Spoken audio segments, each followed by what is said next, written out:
Winter had settled over the little New England town, frosting the streets and trees in delicate white, turning every rooftop into a sparkling miniature world.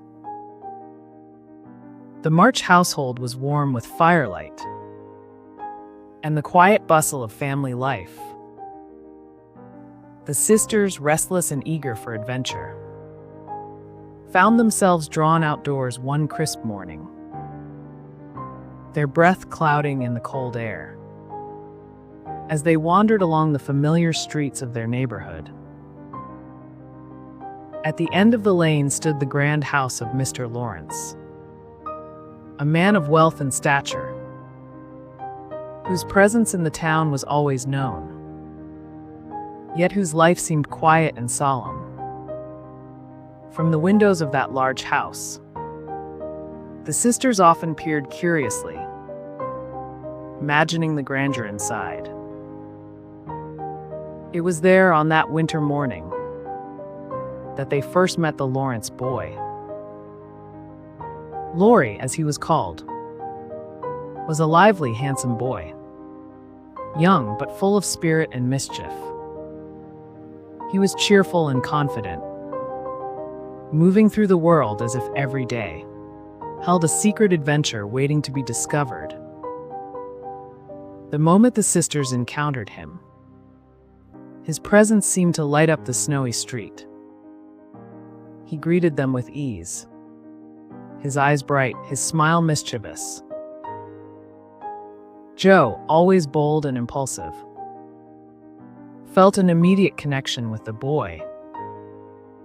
She could match his energy, his curiosity, his delight in the small wonders of the world.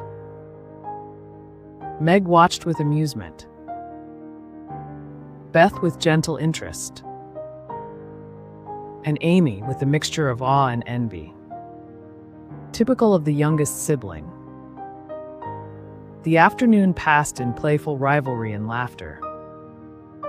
The children explored the snow-laden streets, slid down small hills, and shared stories of their lives. Laurie told tales of the town and his adventures, and the March sisters responded with their own stories, vivid with imagination and the intimate knowledge of a life built on love and simplicity. From the window, Mr. Laurence observed the lively group, faint smile softening his stern features. He saw the joy and freedom of the children, the ease with which they connected, and perhaps he felt a memory of his own youth, stirred by their laughter. Before the day ended, Laurie accepted the sisters' invitation to visit their home. Inside, he discovered a world unlike his own, a parlor modest and humble, yet full of warmth, kindness, and laughter. The fire crackled gently, casting golden light across the room,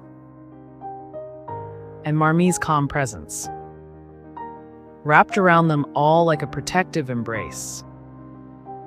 The sisters introduced him to their small treasures, and in turn, Laurie shared the stories of his life, the playful energy of a boy whose wealth could not replace friendship. By the time the afternoon waned, and shadows stretched across the snow-covered town, a new friendship had begun.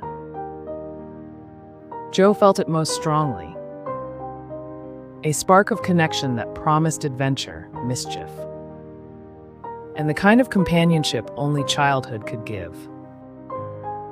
Laurie's arrival brought new light to the March household, stirring excitement and laughter. And even the winter chill seemed less harsh in his company. That day, the sisters learned a simple truth. Friendship could bridge the gap between wealth and modesty. Laughter could warm even the coldest days. And new hearts could bring joy into a home already full of love. The Laurence Boy had entered their lives, And with him came the promise of memories that would linger long after the snow melted, shaping their days and deepening the bonds they shared.